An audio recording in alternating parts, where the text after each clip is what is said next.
Let's go live and stuff, which we already are live, but it is what it is. No, please don't be loud.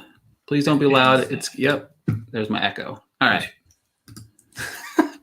Welcome to another episode of the Fantasy Football Happy Hour Podcast. I am your host, Ricky Valero. On today's episode, we are going to talk about everything that happened last week, maybe recap some of that stuff, and then also talk about last night's thrilling game. This is the second consecutive situation where I was like, I'm going to go to bed early. This game is over. I don't really want to watch it. And then just stuff starts to unfold. And then here I was just like, oh my God, I cannot stop watching. And then my old ass was up until late and I had to get up early for work, obviously. But as always, I am joined by my partner here, Mr. Matthew Fox. How are you, sir? Good. Same, like about in the middle of the third quarter, I was really expecting this to be like a 17-13 kind of game. And I thought, well, I'll be able to slip off to sleep. But instead, it was very compelling and very interesting. Yeah, it was definitely something that I was not anticipating game-wise because the first half was a bit of a doozy. You know what I mean? Like, it was not that good. And then the second half kind of came around, and I'm just like, everything is clicking on all cylinders. I started tweeting that, in fact, Daniel Jones was looking terrible, and then he made a couple of good plays, and I was like, well, maybe he doesn't look terrible. And then I just remember it's Daniel Jones, so he's going to just make a bonehead mistake. And then I was like, Heineke, look at that pass. Oh, my God, they got down to, they got that ball down there, and 2 plays, end zone, touchdown. It's over. It's a wrap. Game up, whatever. Daniel Jones is going to Daniel Jones. And then, of course, the rest is history. Jason Garrett, who is one of the worst red zone play callers maybe of all time, possibly of my generation at least, gave the ball right back to Washington. And then I tweeted out, you know what? This is leading to a Washington missed field goal. And I was right. Missed field goal away. Funny thing about it is my brother had a bet on the game. He had a $10 bet on McLaren over 100 plus Washington win. They kicked the field goal. He missed it. He turned it off. He was pissed. Next thing you know, I was like, I can't believe the end of that game. My brother's like, what? And I was like, well, offsides. Washington kicks a field goal and they win the game. The Giants had no right winning that game. And neither did Washington, right? Yeah. I mean, I know you're critical of Garrett's play calling and maybe it's not always great, but I thought he called some really good plays and they had some dynamic opportunities. You had Kenny Golladay is not on the same page as Daniel Jones. I found it sort of amusing that he let balls go right through his hand and then is balling out Daniel Jones on the sideline. And Darius Slayton just drops a bomb that would have changed the game. My God. There's a guy, Chris Clarkson and I, who we do our weekly bets with. We've been doing pretty good. He had a bet. He had a $30 bet on Darius Slayton to score 2 touchdowns. First off, if you're making a $30 bet on Darius Slayton to score 2 touchdowns, you have way too much money, okay? Because the likelihood of that really realistically happening is not very high. But it would have won him $2,430. So that's that guy, I'm pretty sure, is not very pleased right now. But it was a good game. Heineke really looked strong except for that interception. And I do think that I don't know if it was he stared down that receiver. It was a great defensive play. Great defensive play. And I think the play calling there was rough too. I didn't like that play call at all. I didn't really like their play calling at all throughout the entire game for Washington. I feel like they have weapons, utilize them, right? You know what I mean? Like they didn't try to stretch the field too much. I feel like the only time they really did was on that 2-play drive, and they really didn't stretch the field. McKissick made a really good play and kind of cut that route really well, and the pump fake really helped there too. Yeah. And then of course Ricky Seals Jones, who I thought it was hilarious. Everybody's making a big deal about him. Like I liked that guy like 3 years ago. I thought he was going to break out in Arizona, and then we all know the rest is history there. Never happened. But I really think Heineke looked good. I just don't know if he's a long-term solution. What about you? Yeah, I think that's certainly true. And it's fair to wonder if they're going to do something with Ryan Fitzpatrick being, out for so long. I think the two areas of concern I had coming out of last night's game is one, Antonio Gibson. I thought this was going to be a big Gibson game. I thought there was a big opportunity to run. Denver played the Giants last week, so I watched that front. And Melvin Gordon and Javonte Williams were able to have a lot of success. Antonio Gibson had success when they gave him the ball. 13 carries, in my opinion, is not enough. And it's curious to me, he's not on the field when they're in 2-minute or when they're trying to go. And JD McKissick did a wonderful job, so nothing against him, but I think that might have us reconsidering a little bit the role and the ceiling for Gibson. And then the other one is it's taking a long time to get Barkley back on track. He had one really great run. It seems like they're still a little leery of usage. I know a short week coming off of that game. He said he was still having some soreness. He looks okay, but it might be week 5 or 6 before we start seeing some Saquon Barkley of old kind of games. There was a hope he was going to be coming right out of the season. Then on the positive for the Giants, Sterling Shepard looks incredible. I mean, he torched the Denver secondary, which I was impressed by. He did the exact same thing last night. He looks like the most consistent of their receivers. So as somebody said, all it took was them spending a first-round draft pick and $40-something million in free agency on wide receivers for Sterling Shepard to become the focus of the offense. I do think I look back on that offense, and if Shepard looks the way he does, maybe it's a little helpful of the play calling and stuff like that. But that draft pick of Kadarius Toney. Kadarius Toney looks bonehead, more and more bonehead every single. Which I thought it was bonehead at the time with Slayton, but they did already have Slayton, Shepard, and Holiday, right? You know what I mean? I do think they had the weapons. They have a tight end, which Evan Ingram is whatever. Yeah. You know what I mean? And then of course they signed Rudolph as well prior to all of this happening. And then I just felt like Toney, he was a reach in my opinion. I don't think he's ever going to translate to a fantasy football relevant player. He reminds me a lot of Henry Ruggs. He's a home run guy, maybe. But Shepard's look a lot better than anybody has anticipated. I mean, he's just become that kind of security blanket for Daniel Jones. And Jones looked good at times. I just still feel like he's not the guy. If they had a better quarterback, I think they beat Washington pretty bad. I think they beat Washington relatively easily yesterday. I don't know what happened from last year to this year for Washington's defense, but it does not look as stout as it did a year ago. And that's interesting. They got to the quarterback, which that offensive line for New York is terrible. It's abysmal. So I credit Jones for a little bit of that. But before we go any further, any parting way thoughts on week 1 that we didn't get to talk about yet? I was a little bit surprised with a couple of games. Obviously, the Saints-Packers. I do think that's an overreaction. 100%. I think we're going to get a lot of overreaction regarding that. Winston did look good. I just think the Packers looked really bad. I don't expect that to last very long either. What are your thoughts on week 1? Yeah, I mean, week 1 is always the hardest to predict, and you get some crazy results. I remember that's probably been a decade now when the Bills came out and just destroyed the Patriots, and the Patriots went on to win the Super Bowl. So I'm not going to panic about Green Bay. But week 1 also is a place where all of our off-season thoughts and hopes and dreams meet the reality of the NFL. So you have to moderate in some ways with what they're telling you. So we learned a lot about players like Zach Moss, who is a healthy scratch, and the fact that the Bills don't look like they're interested in running. Singletary was pretty much the only back they used, and he was an RB3. Not going to be a ton of value there. Brandon Ayuk, a game where the 49ers scored 41 points and their quarterback threw for more than 300 yards. He didn't get a single target in 26 snaps. And then during this week, his coach basically said, well, he'll get the ball if he's better than other people or if it looks like he should be open, but we're not going to try to get him.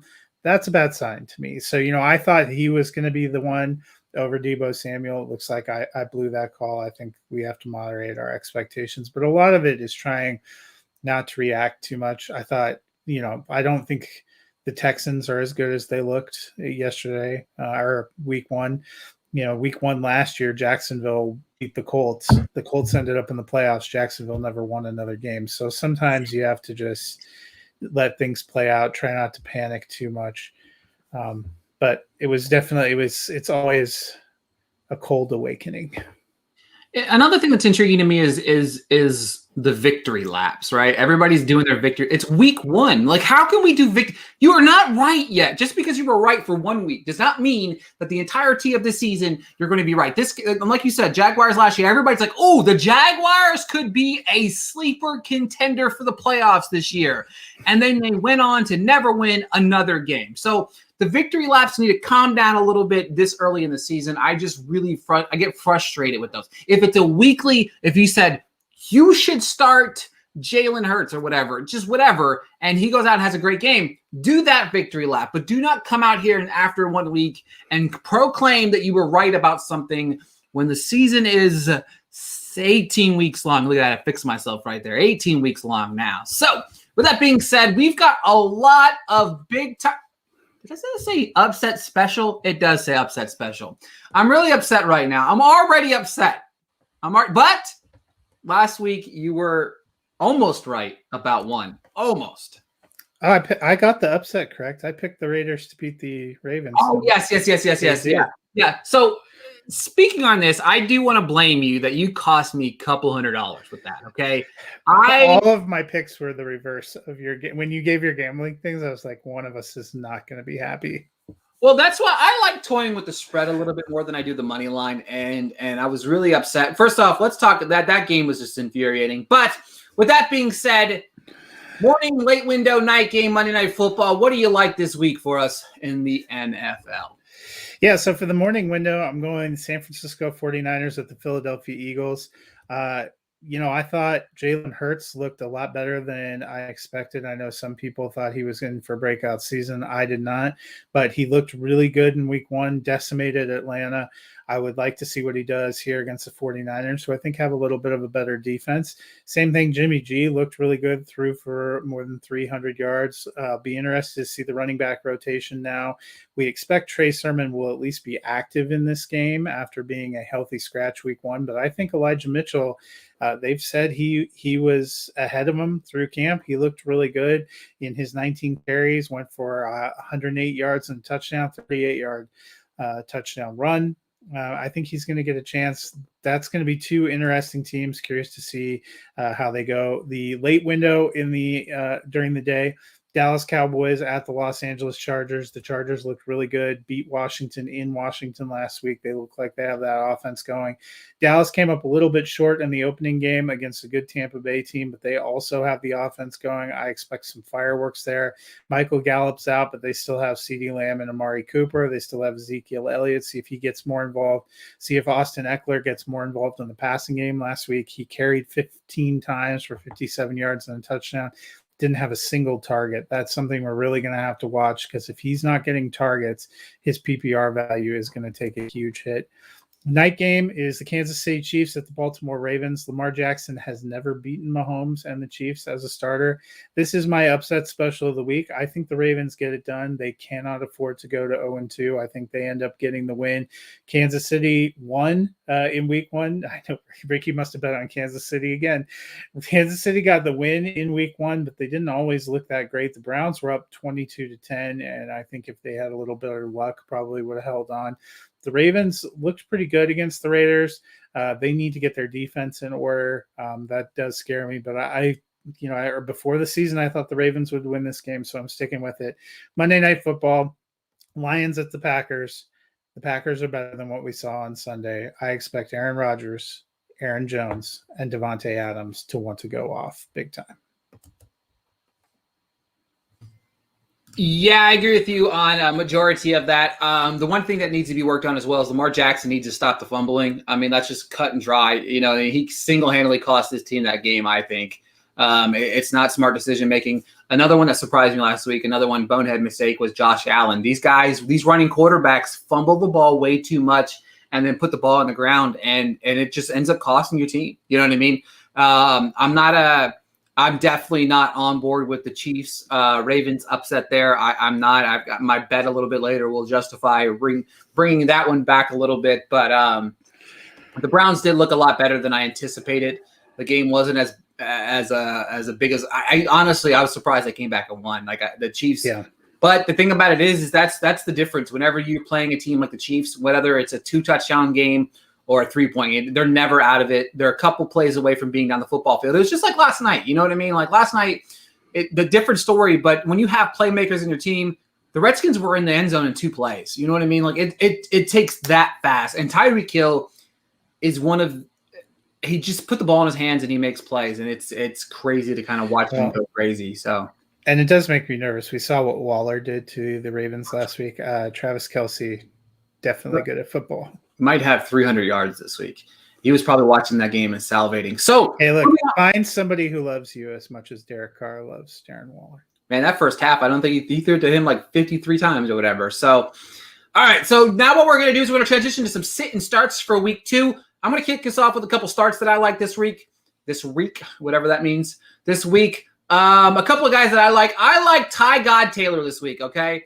I love some Tyrod Taylor. I've got some bets that I'm going to talk about him in a little bit later. I like him in daily fantasy as well. He's only $5,500.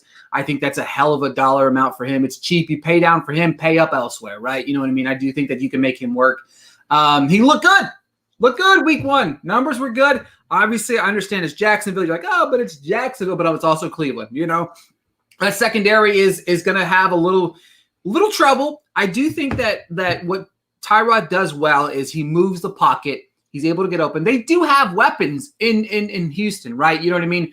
You know, they do have some good receivers, and you need a good quarterback to kind of justify that. He plays like Deshaun Watson, nowhere near as good as Deshaun Watson, so let's calm down. Let's calm down before everybody hears that and goes crazy. But he plays a lot like Deshaun Watson, which is why Watson is as good as he is with the weapons that he has, because he's able to extend plays with his legs. He's able to kind of avoid what most times would be a sack for a lot of quarterbacks. But I do think that he makes some plays this weekend against Cleveland. I really, really, really, really like the Texans on that side of the bet, but I'll go that in a little bit.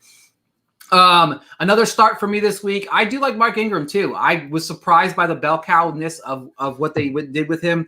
It kind of surprised me a little bit. I like him this week. Chase Edmonds, I'm smashing him every single week. Last week he did do me good. He looked good in that offense. It looks like there might be a role for both of these guys in that backfield. Edmonds might be that guy between the 20s, and then Connor might be the red zone guy. But I do think that there's enough through the passing game, because the Cardinals defense is not as good as it looked last week, but Chandler Jones just had one of the greatest games that I've ever seen defensively. Best one since I've personally seen since like Derek Thomas when I was a kid. He had that 7-sack game. I remember watching that as a kid. But those are the guys that I like for my starts. What about you, man? Yeah, so for starts, I did one for each position that I like, where you might be nervous, or where I think my rankings are a little bit above other people. You can yesterday I published my picks and a link to my rankings, which you can go up there and get in full. But my start for quarterback, Aaron Rodgers. I know people might be a little bit nervous since he was a whopping QB 34 last week. Just a reminder, there are only 32 teams in the NFL, so being 34th best, probably not great. There was only 40 quarterbacks that recorded stats last week, so I'm going to say that's bottom third, bottom fourth. But I think he'll be back. Detroit, we saw them get torched defensively last week against the 49ers, and Jeff Okudah is gone. I expect Aaron Rodgers to want to put up some fireworks on Monday night. My running back start, I mentioned it earlier, Elijah Mitchell. I really liked what he did. He finished his RB16 in PPR last week. I think he could finish anywhere between 11 and 15 this week. I have him currently as running back 12. I think he's going to get a chance to be the lead, and the Niners are a good running team. My start at wide receiver, Debo Samuel. He got 12 targets last week for the 49ers. The next closest receiver was George Kittle, who got 5 targets. Debo has something going on with Jimmy G. Looks like he's far and away above the other receivers. The Philadelphia secondary doesn't greatly scare me. And then a tight end, Jawan Johnson. He only caught 3 for 21, but 2 of them were for touchdowns. The Saints only threw the ball 20 times. It looks like they're looking for Johnson, looking for him in the red zone. We thought the tight end for the Saints would have some value. I had hoped it would be Adam Troutman, but it looks like it is Jawan Johnson. I love me some Adam Troutman, man, too. He's a great talent. I'm not sure. The transition, and that's the thing when people forget, the transition in the tight end position to the NFL is one of the hardest transitions to make, and people forget about that. And then we kind of saw that week 1 with Kyle Pitts, too. Kyle Pitts kind of struggled. Kyle Pitts is going to be just fine, guys. Let's calm down. But Troutman, I'm not 100% sure. I also don't think the Falcons are good. So I think the Falcons are not going to be nearly as good as I kind That's the problem.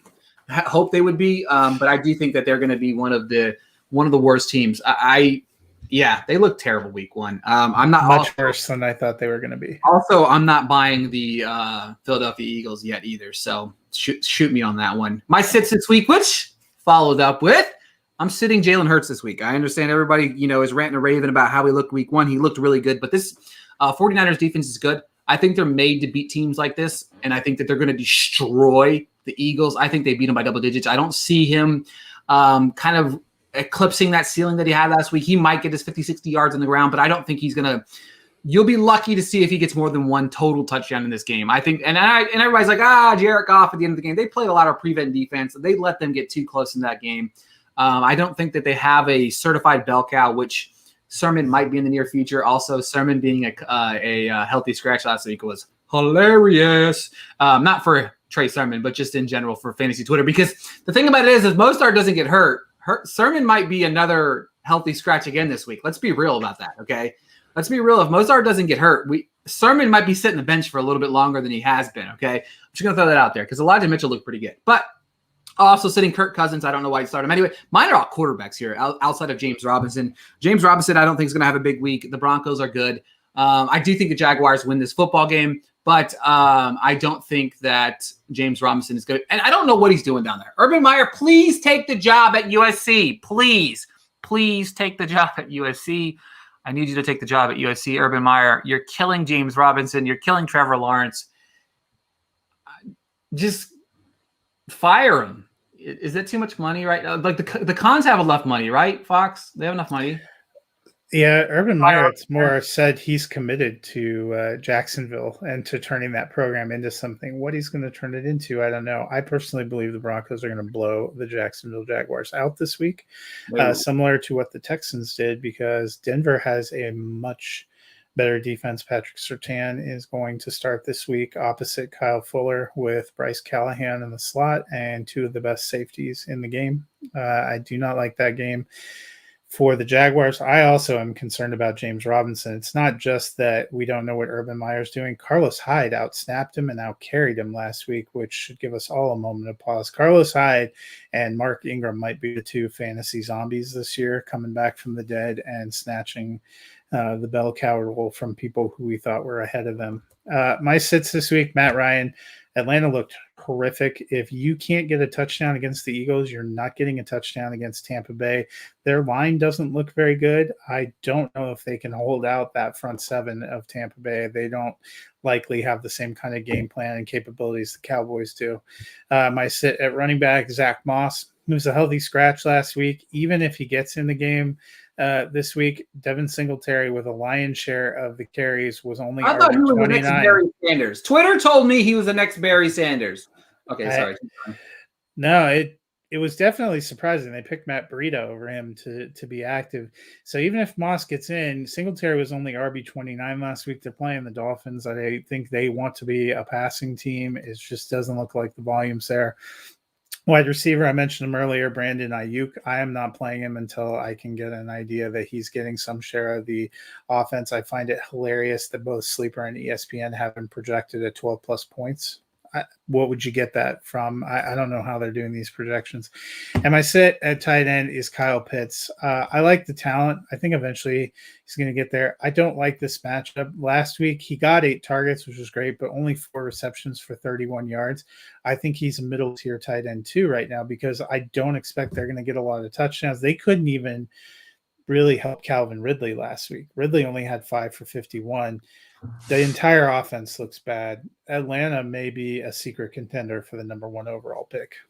Yeah, I agree 100%. I'm not a big fan of them either. I talked about a little bit about the DFS corner here. I've already given you one of the guy, Tyrod Taylor, 5,500. I like the option there. A couple other guys that I like. I love Tyler Higby. He's about 5 years too late for my my sleeper of the year that I predicted like 2 or 3 years ago. I'm kidding, but Tyler Higby, he looked really good last week. 6 times he was targeted, catching 5 passes for 68 yards. That Rams offense looks efficient out the gate. I was thoroughly impressed by that team.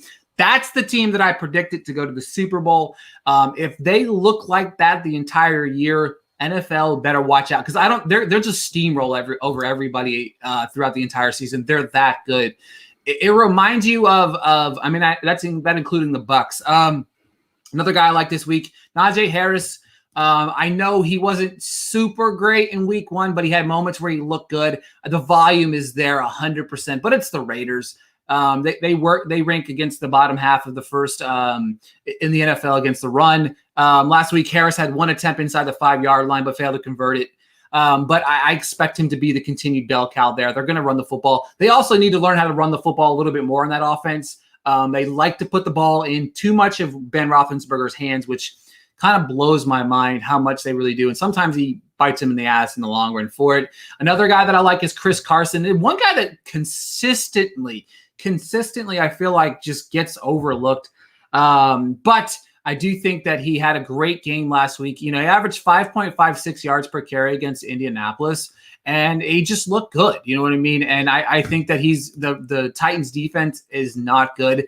They're favored by almost 5.5, 6.5, depends on the book, which favors a more lopsided game, which kind of favors a game script for Carson to see a lot of football. I like him a whole lot as well. As far as my bets for the week, I do like the Chiefs minus 3.5 against the Ravens. That's not one that I'm betting super heavy, though. The games that I'm in on the most right now, Panthers plus 3.5 at home. I understand the Saints look good in week 1, and it was against a good Packers team, okay? But week 1 is an anomaly, right? I think you have to throw everything that you found out about week 1 in the garbage can, okay? There's no reason why a Jameis Winston-led team should be a favorite of 3.5 on the road in Carolina. I don't see it. I don't understand why they're 3.5-point favorites on the road in Carolina this week. It makes no sense to me. Another line that makes no sense to me. I like the Rams minus 3.5 against the Colts. Now, I understand they're traveling across country. I understand they're going on the road, but they're playing inside a dome.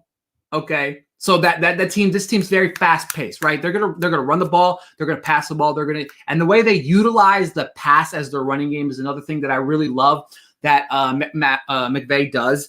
But 3.5 points, that's it. Did you see them play this past week? I understand it's the Bears, and I understand the Colts is a little bit better, but the Colts did not look great week 1, even defensively. They got blown out by Russell Wilson. He threw all over them. I don't know what makes you think Stafford wouldn't have the same with Cup Woods and Higby. Exactly. You know what I mean? Exactly. Which kind of blew my mind. Tyler Lockett blew the doors off that defense, which he consistently reminds people how good he is. Now, Tyler Lockett will go the next 6 weeks with only 6 catches, but he reminds everybody at least 1 week that he is the guy, because for some reason he has like 3 or 4 games a year where he scores 40, 50 fantasy points or something like that. And then the other 10 games of the year, he's like, single digits or something like that. But with that being said, those are the 2 bets I like so far. And then, of course, speaking of my favorite play of the week, Mr. Ty God Taylor. Okay. All right. What I love about Ty God Taylor is this. What can go wrong with the yeah, that is very, very true. What can go wrong will go wrong for the Giants. As long as you got Jason Garrett and I don't really like Joe Judge. Joe Judge. Yes. Ty God Taylor over 222 passing yards. I think he eclipsed that this week. That's a hell of a bet.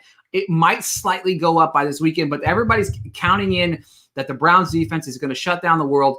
I also like what this guy is saying right here. I like the Texans and the points, plus 12.5 points. You're getting plus 12.5 points right now. That is a huge spread. With the tech, it's going to be the highest spread the Browns have ever been favored in the history of ever. Of the reconstituted Browns. Yeah, exactly. Yeah, it blows my mind. I don't like that bet. I don't like the Browns at 12.5. Anybody betting the Browns at 12.5 is absolutely crazy. With that being said, I do like that 12.5. There's one teaser that I like. I'm putting it together real quick because I meant to put it together before we got on the air. But there's a 3-team teaser that I like. If you flex the spread a little bit, where's this 12.5 point? I'm sorry. It's 13 now on sports, on DraftKings. It is now plus 13 for the Texans. So what I like right now, if you take the Texans right? You take the Texans, the Panthers, and then of course I like to take the Lions as well. The Lions are 12-point dogs on the road, right? But if you tease this all the way, hold on, let me go. If you tease it all the way to 7 points, which means you get the Texans plus 20, you get the Panthers plus 10, and you get the Lions plus 19.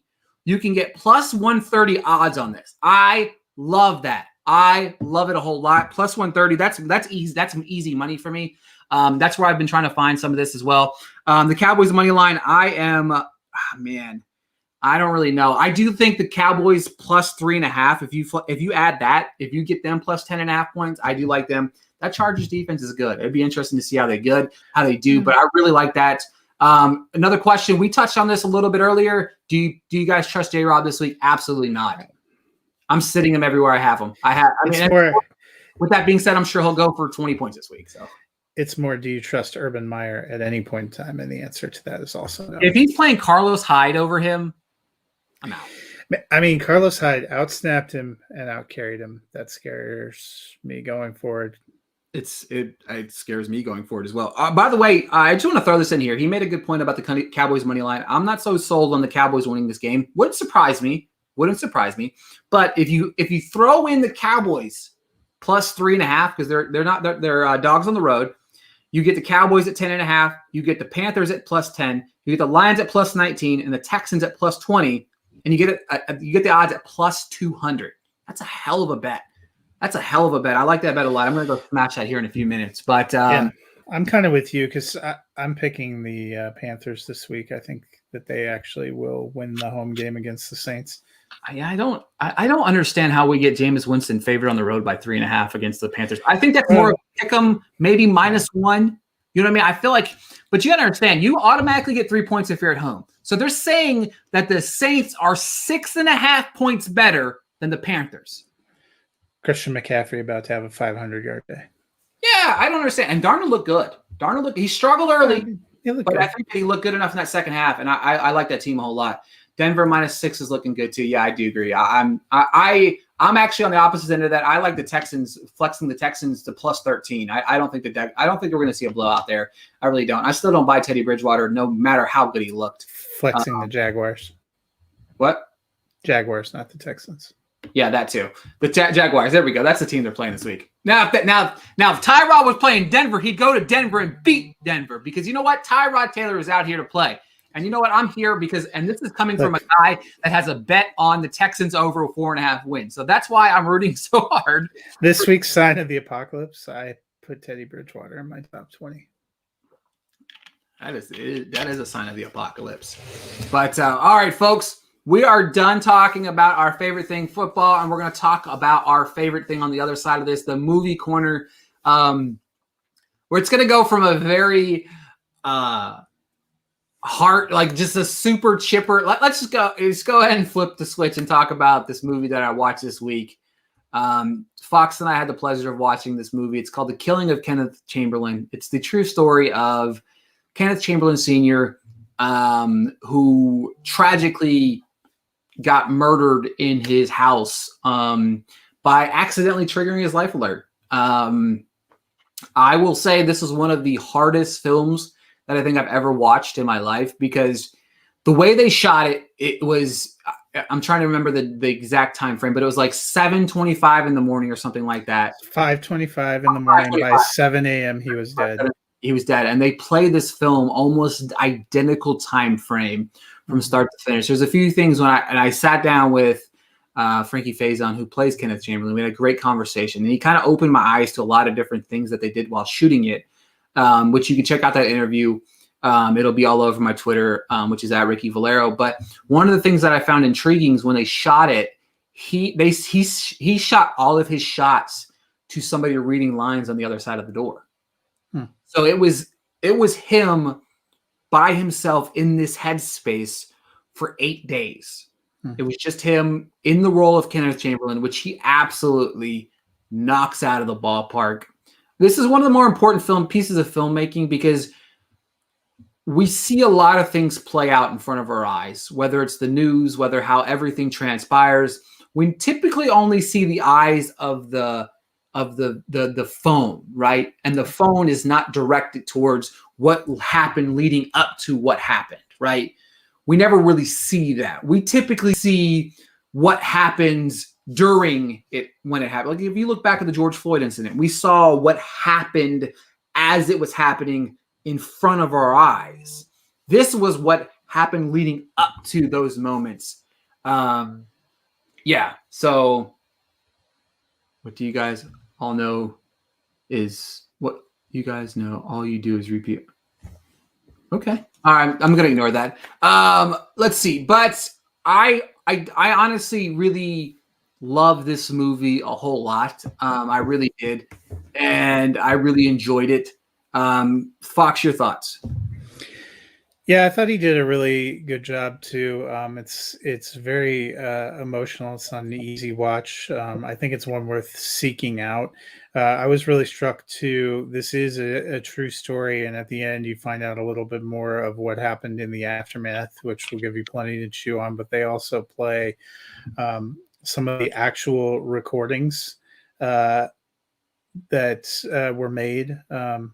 By Kenneth Chamberlain on the day of, and that was a very difficult. I can't. So I gotta stop right now. I don't really know what is going on right now, but we're getting the onslaught of just lovely comments. Just lovely comments here. Just an onslaught of lovely comments from individuals. I don't really know who these people are, but I don't. These guys have never won a GP, maybe a 10-man. I don't even know who these guys are, but it's kind of costly. Cost you $5K last week in DFS. I really don't know how I did that, but if you would have followed my picks, my guys were actually pretty good. I'm getting really distracted by this. I think I just need to kind of close it up, put my private chat over here. But with that being said, yeah, watch The Killing of Chan Kingdom. It's a brilliant, brilliant piece of filmmaking. Emmy predictions. I really don't know anything about the Emmys, but give everything to Ted Lasso. That's my theory. What are your thoughts? That's probably all we need. It was some interesting. So what's weird is we are today, the 9th episode of the 2nd season of Ted Lasso aired. But what's actually up for the Emmy Awards on Sunday is season 1. So I think that's what's confused some people. The Emmy Award window is from July 1st, 2020 till June 30th. 2021. So you're getting a lot of things that aired what feels like a really long time ago that are bouncing up and are coming up for awards. It feels like a little bit of a weird slate, but I think it's going to be probably split around a lot of love going to things. I know our friend Kenzie loves The Crown. I think it actually has a decent chance of winning the best drama. The best limited series can be interesting. Queen's Gambit, one of the Netflix ones I really loved from 2020, is in there. So is WandaVision. Does that get better after the first episode, the Queen's Gambit? I thought it was really good. Yeah, it's a period piece. Anya Taylor-Joy gives a really good performance. I thought it was very interesting. It's weird for me to see these 2020 and 2021 shows up against each other. I didn't have a great feel for that. Also, Mayor of Easttown is in there, which was another kind of cult hit. Any of those three I could see winning. I'm kind of pulling for WandaVision. I know that wasn't your favorite, but I enjoyed that a lot. But I think Kate Winslet's definitely going to win as lead actress in a limited series. And then the best original film, one of the ones you liked from Amazon last year, Sylvie's Love, I think that actually has a good chance of winning in that category. That's actually nominated for that? Yep. It's a weird collection of options. It's a very weird collection of options. I really think. Yep, these guys. I don't really know what's going on in our comments right now. It's kind of hilarious. Apparently, I suck. So that's just the moral of the story. Last week, I was 1-2 in my picks. I did get the overwrite on Daniel Jones. But you find me a betting guy that is 100% right on all of his picks, and I will call you a liar. But with that being said, recommendations for the weekend. Cry Macho is out on HBO Max and in theaters. Everybody's talking about Jamie is on Prime Video. And what else came out this week? Anything else? Oh, The Morning Show dropped on episode 1, dropped on Apple TV Plus, which I highly recommend. If you have seen episode 1, check out season 1. Check out episode 2, season 1. It's very, very good. It jump starts really fast, fast paced, and I really kind of enjoyed it. Yes. So Yep, 100%. They are talking about DFS.